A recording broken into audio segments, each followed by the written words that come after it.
காலையில் 100 பேர், சாயந்தரம் 100, ஒவ்வொரு ரேஷன் கடையிலையும் எல்லா கடையிலையும் கொடுக்குறாங்க. 3 நாள் 4 நாளில் பூரா கொடுத்துருவாங்க. திருச்சி மாவட்டத்தில் என் தொகுதிக்கு தெரியுது, கலெக்டர் கேட்டால் தெரியும். மொத்தத்தில் என் தொகுதிக்கு வந்து 94,000, 9 தொகுதி இருக்குது. கிட்டத்தட்ட 9,000, 10,000, 10 லட்சம் ரேஷன் கார்டு வரும். 10 லட்சம் வரும்.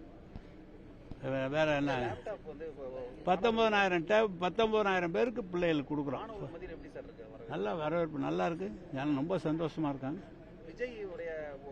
கடைசி இதுக்கு முக்கியமா இதுக்கு இந்த தணிக்கை இதுக்கும் வந்து திமுகவுக்கும் சம்பந்தம் இல்லைன்னு வைகோ கூட சொல்லியிருக்காங்க தொடர்ந்து. ஆனா மாணிக்கம் தாக்கூர் உள்ளிட்ட காங்கிரஸ் எம்பிக்கள் வந்து ஜனநாயகனுக்கு வந்து ஆதரவா, அதாவது அந்த படத்துக்கு ஆதரவா கருத்துக்களை தெரிவிக்கிறாங்க.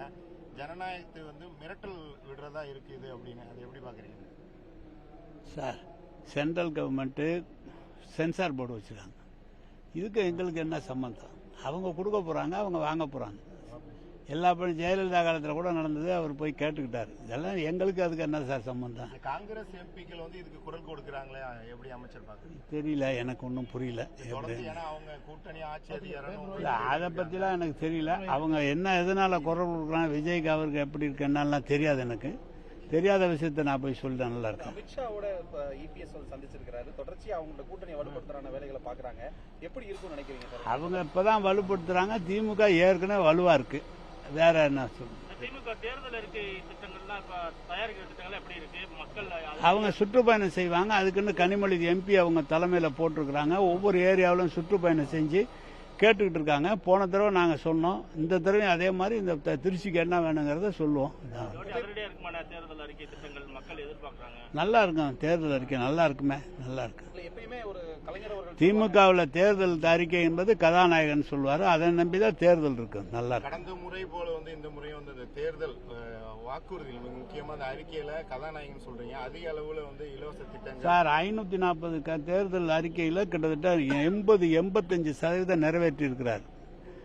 அதை விட சொல்லாத வாக்குறுதிகளையும் நிறைய கொடுத்திருக்கிறார்.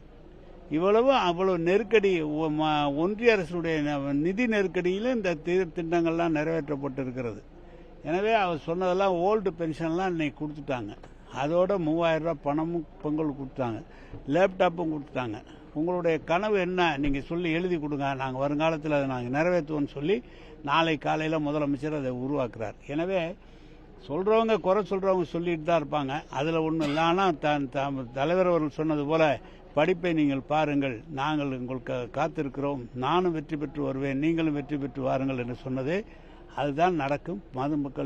மக்கள் ஏற்றுக்கொண்டிருக்கிறார்கள். இவ்வளவு நாள் விட்டுட்டு இப்ப இபிஎஸ் அவர்கள் போய் கவர்னரை சந்திச்சு திமுக மீது ஊழல் புகார் வச்சிருக்காரு. அவர் ஒரு ஆளு சொன்னார், அந்த ஒரு நிருபர் சொன்னார், அவர் சும்மாவே இருக்காரு அப்படின்னாரு. அதனால போயிருக்காரு. உள்துறை அமைச்சரும் பிரதமரும் தமிழகத்துக்கு அடிக்கடி வருவாங்க. அது வந்து அதுவும் இல்லாம முதல்வர் அவர்கள் குறிப்பிட்டிருந்தாங்க. இந்த தடவை வந்து அதிமுகவுக்கு ஒருவேளை அவங்க வாக்களித்து வெற்றி பெற்றால் அது வந்து பிஜேபி தான் ஆட்சியை வந்து செய்யும் அப்படின்னு சொல்லியிருக்காங்க. நடக்காத விஷயம் அதை போய் பேசி நடக்கவே நடக்காது. வணக்கம். திமுக தான் ஆட்சிக்கு வரும். வணக்கம்.